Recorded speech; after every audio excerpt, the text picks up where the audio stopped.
Welcome back to the Charismatic Voice. Nickelback is kind of a strange name for a band.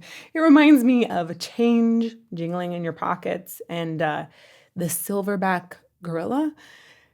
And although apparently random people like to sing Nickelback at the top of their lungs in the middle of the woods, I am very unfamiliar with their music, so let's dig into it.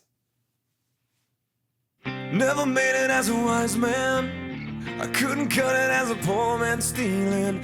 Tired of living like a blind man. I'm sick aside without a sense of feeling. And this is how you remind me.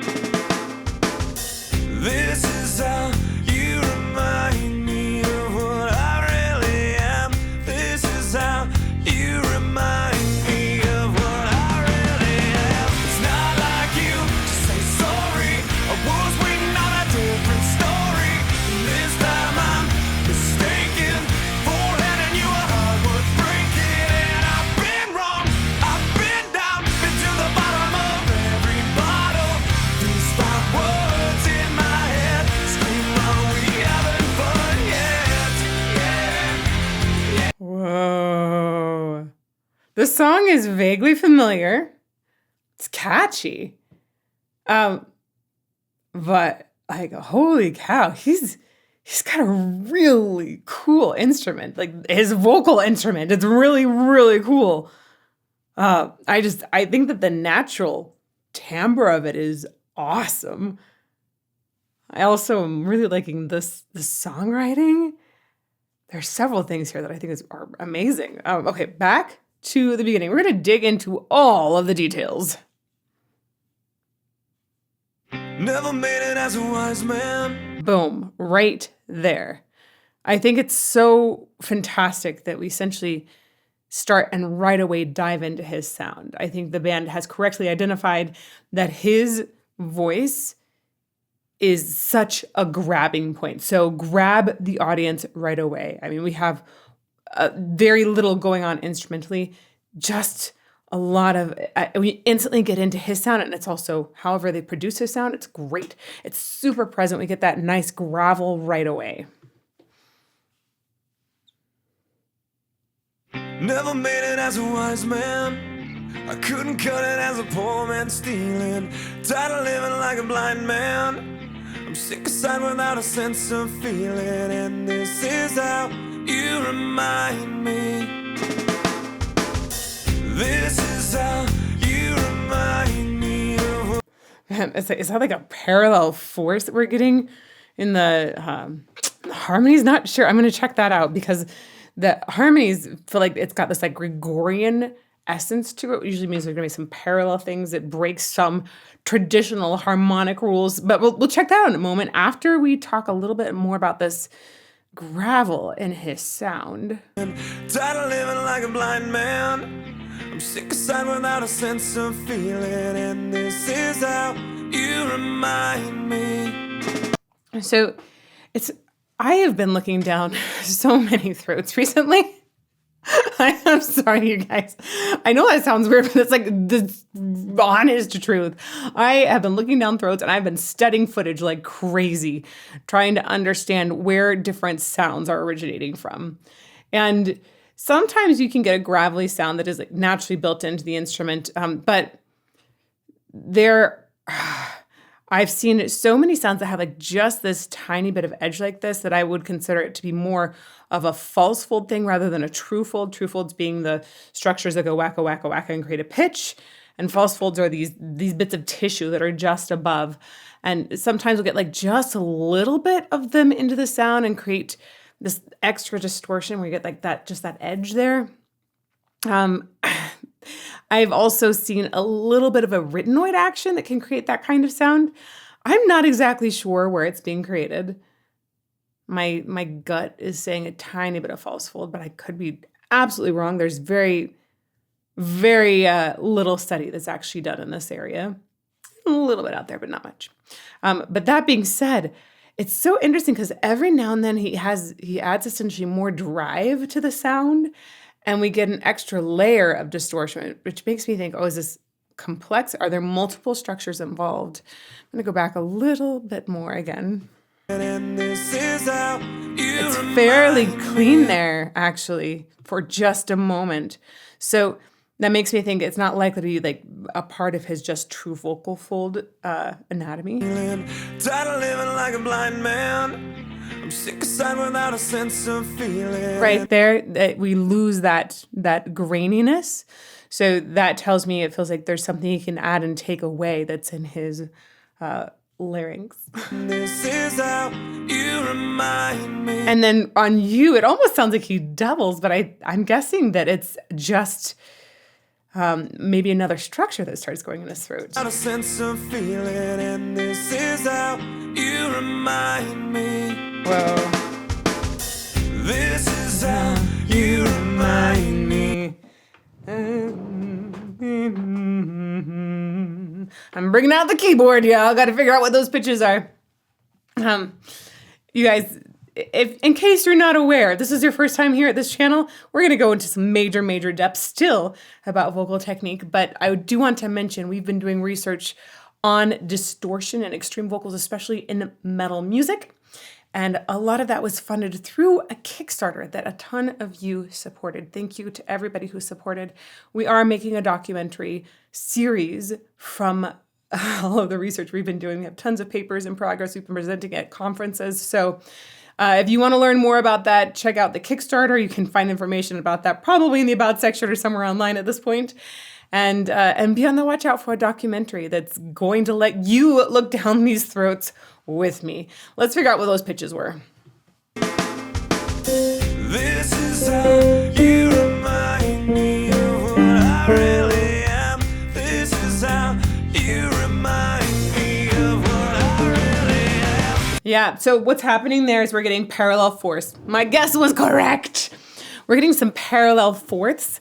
And when we have that parallel movement, so like listen to this. When we have movement like that, we tend to think like Gregorian chanters.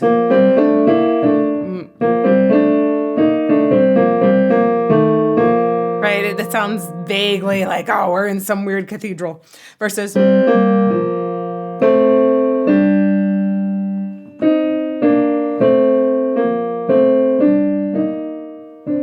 I'm kind of messing some things up there too. But basically when you start, instead of just having the notes move like this, if they start to weave a little more, then you'll get something that will fall into some more traditional harmonic rules. We like thirds and sixths a lot, for example. And too many parallel fourths and fifths make us kind of go, that sounds ancient.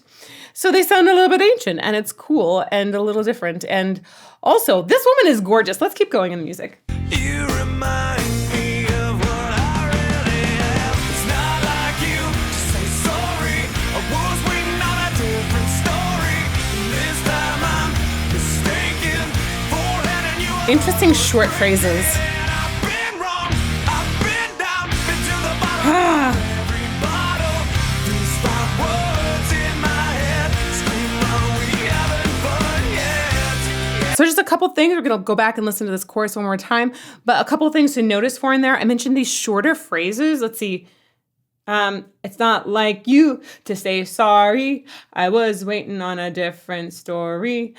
It's essentially shorter bricks here when they could have done a much more extended phrase. And then at one point, he actually bridges to the next phrase, which I find very interesting. I'm not sure why they're doing shorter phrases, but I really like at one point how the phrases and the shortness of them are actually accentuated by a drop in the instruments. Let's hear it one more time. There we go. It's not like you to say sorry. I was waiting on a different story. This time I'm mistaken for letting you a heart worth breaking. I like the lyrics. There's the drops. Been down, been to the bottom of every bottle. These 5 words in my head scream, "Oh, we haven't fun yet."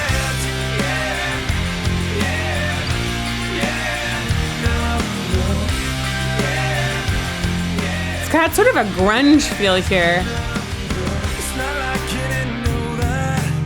I said I love you and I swear I still do. And it must have been so bad.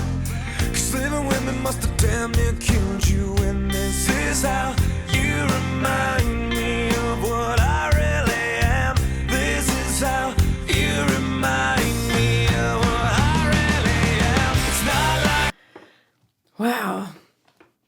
these lyrics are charged. There was one line in particular that I was really impressed by. This idea, I've been wrong, I've been down, but then he continues into the bottom of every bottle. It's this idea that being down, gosh, I wish I had my friend Knox from Knox Hill with me right now. He'd be like, yeah, he would say that's a bar. That's what he would say. One of my favorite analyzers on YouTube. Anyhow, been down to the bottom of every bottle. The idea that you can just be down and sad, or he says down to the bottom of every bottle, so that it gives it a double meaning that I really appreciate. I also am fascinated by the casualness of the lyrics. It's not like you didn't know that. It rolls off the tongue. It feels like instead of writing poetry, it just feels that it's almost like this subconscious thought that's rolling by. It's an inner conversation, much more conversational, I suppose, than some beautiful prose. And it feels so much more authentic, I think, and like raw, because it isn't florid. Not that I have anything against florid lyrics. It's just, it goes with his voice and the entire band's aesthetic, essentially. So bad, 'cause living women must have damn near killed you, and this is how. Ooh, did you hear that? I mean, and I swear I still do, and it must have been so bad, 'cause living women must have damn near killed you, and this is how. You can actually hear, like, on Killed, he goes horizontal. I think he does that in the music video too. Like he's trying to bite off a sound. I said I love you and I swear I still do, and it must have been so bad, 'cause living women must have damn near killed you. You can hear his grimace. Wow. Vitriol. This is how you remind me of what I really am. It's not like you to say sorry. I was waiting on a different story. This time I'm mistaken for handing you a heart worth breaking. And I've been wrong, I've been down, been to the bottom of every bottle. These 5 words in my head scream out, we haven't fun yet, yet. It's interesting how every now and then we'll have like a very almost like a spicy note.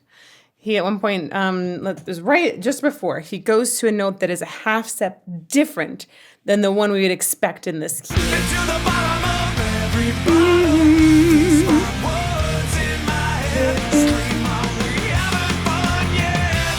Yeah. So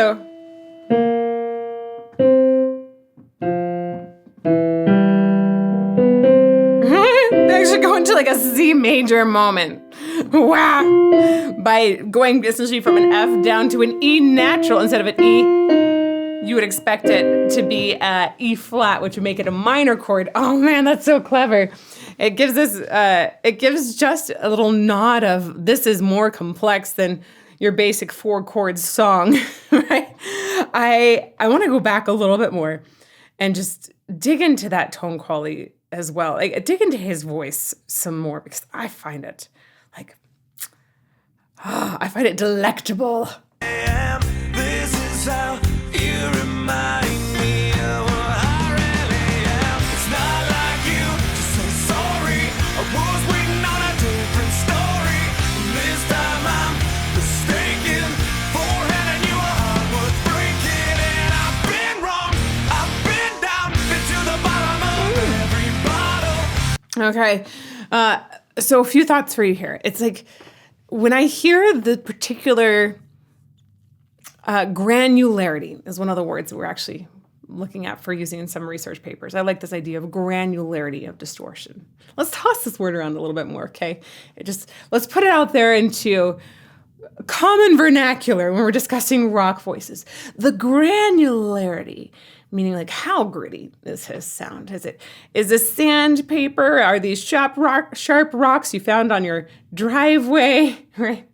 Is this rough stone? Like there's so many different types of granularity that we can hear in voices. His type of granularity actually sounds really similar to the granularity we hear in the distortion of the bass, I think.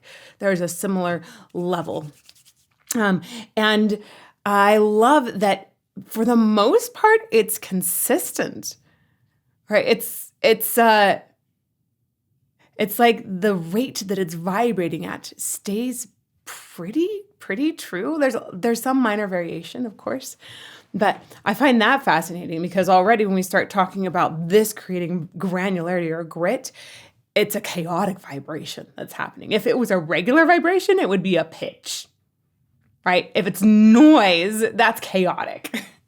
So I find it interesting that we have regular chaotic sounds that are happening in his throat. And also interesting that I find that pleasing, right? I feel like, oh, there's so many levels of that. That's interesting. But then I love the way that I hear him take that sound up. And like whenever he goes up there, there's this sinking down I hear in his support, like almost like all of this area locks down. It hunkers down a little bit so that he can toss his voice up, and it sounds so rooted. It sounds like it's in his body, and it's just a stretch rather than like somebody trying to throw something and breaking an arm or popping a bicep, He sounds so rooted in his body when he goes up for a top note there.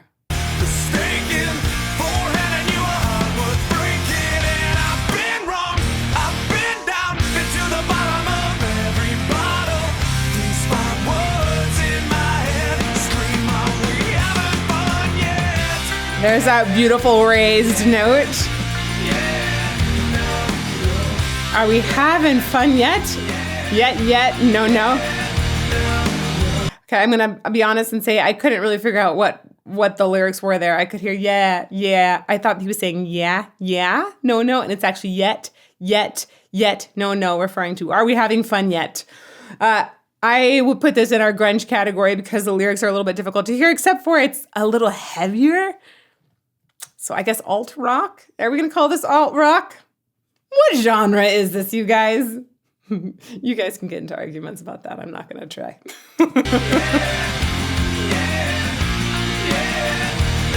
His voice does have some essence of Chris Cornell in it.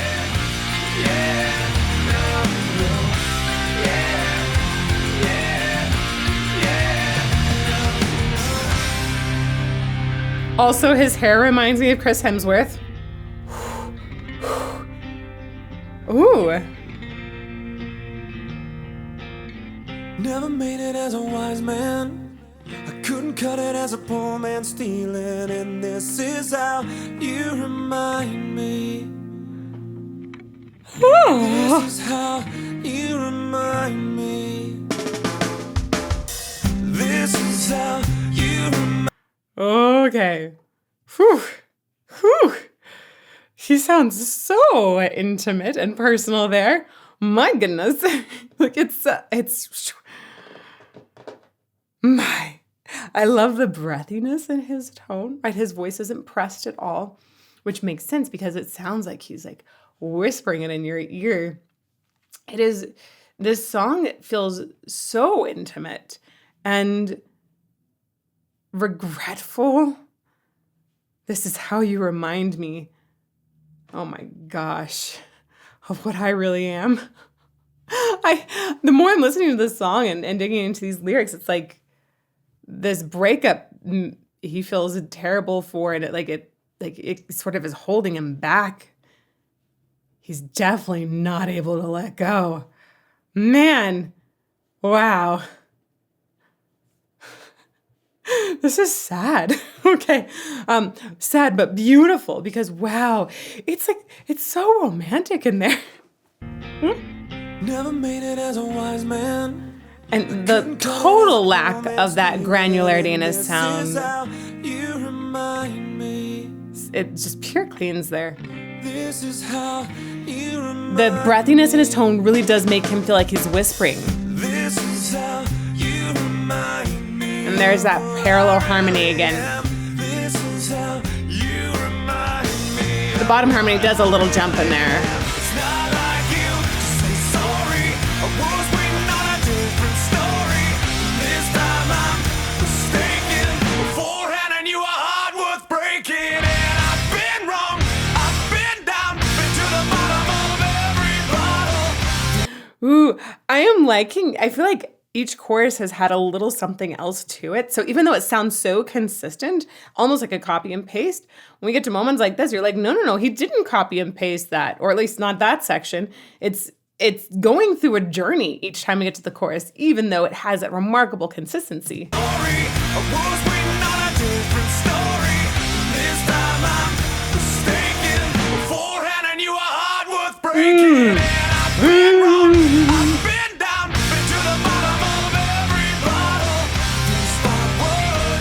So at times he gets jazzy with the note choices. So right there, this note makes it feel jazzy because it's a little flatter, right? It's a flat. And we did at one point that also made it a little spicy. So Nickelback, even though it feels to me like overall, a lot of the song structure, the choice for riffs, harmonies, overall, it feels like it's falling into this more popular music, a little bit simple at times. Actually, there are all kinds of like particular notes and moments where they shift things and make it more sophisticated.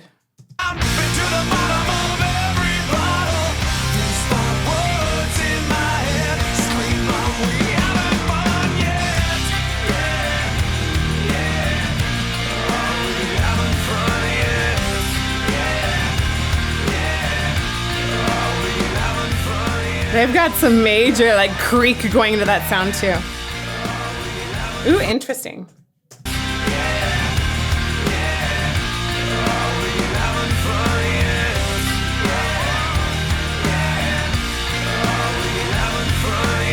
They're bringing in something in the left side. It's like almost like an overdriven echo of a voice.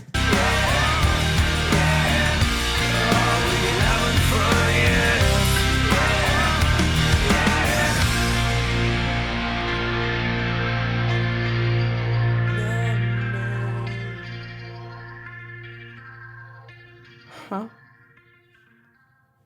I did not expect that ending. Do you think that Chad Kroeger's voice is more like black coffee with too much sugar, loaded potato skins, or smoked brisket? Let me know in the comments. I'm going to toss up a poll in chat because I love to do that in our live chats. And hopefully we'll get to answering that before the video totally winds up and ends, and we can do a quick poll answer. I'm taking some time up so that the video doesn't end. And now I'm going to put a playlist over here for all y'all. This is going to have some smoky, delicious voices on it, okay? Maybe a little grunge too. A lot of Chris Cornell since we talked about that. And may you fall more in love with music every day. Mwah!